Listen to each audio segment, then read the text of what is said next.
Hey there, ever just stare at a blank page, trying to figure out how to turn all your brilliant research into a really powerful, persuasive paper? Well, today we're going to demystify one of the most fundamental building blocks of any great essay, the paragraph. We're going to break down the exact blueprint for building the perfect one, so let's dive in. So, what's the secret? Is there some kind of magic formula for crafting a paragraph that impresses your professor and clearly communicates your ideas? Well, believe it or not, the answer is yes, and it's actually way simpler than you might think. All right, let's talk about your paragraph's foundation. Think about it like this. Your whole research paper is a building, and before you can put up the walls or the roof, you absolutely need a solid foundation, right? For a paragraph, that foundation is one single, super focused idea. And this, right here, this is the golden rule. One paragraph equals one subtopic. Every single paragraph in your paper should dig into one and only one main idea that directly supports your overall thesis statement. If you try to cram too much in, you're just going to end up confusing your reader.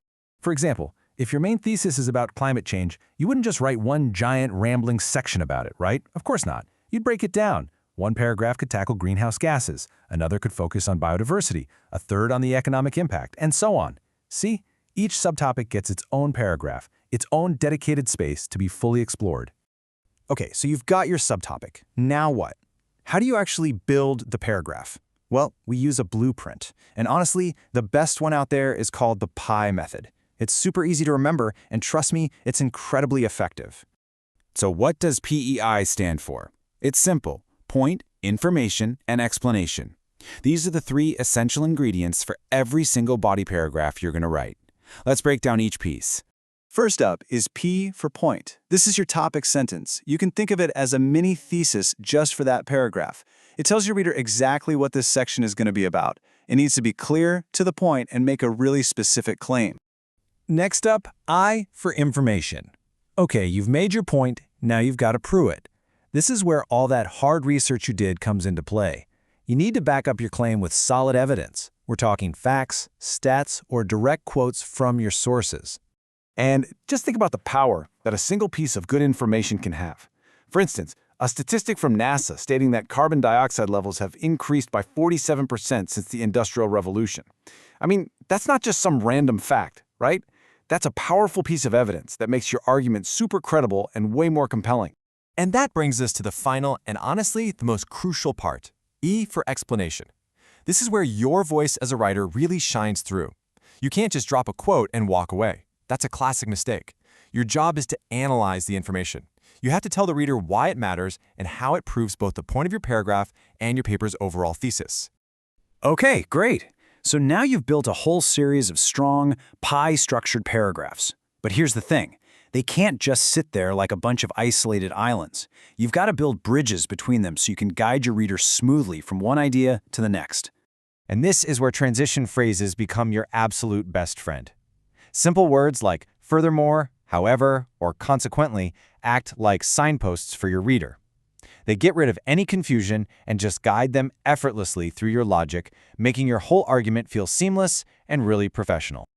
Now, as you're weaving in all this powerful information from your research, there is one rule you absolutely cannot forget. You've got to give credit where credit is due. In academic writing, that means using proper MLA citation. And listen, this is a non-negotiable rule. Anytime you use information that isn't your own original thought, it doesn't matter if you quote it directly or put it in your own words. You must include an in-text citation.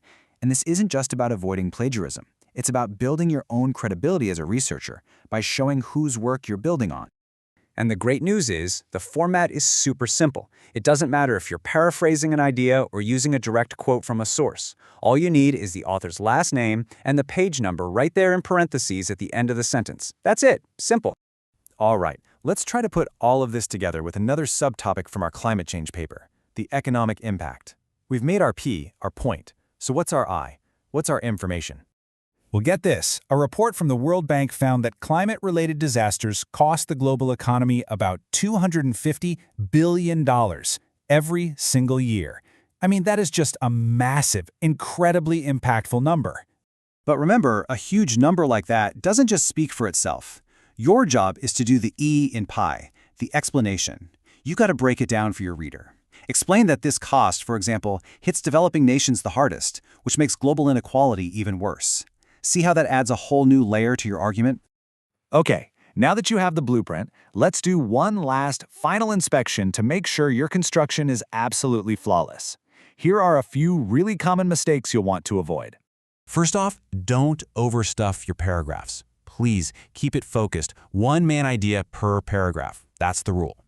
Second, and I can't say this enough, never ever just drop a quote and run.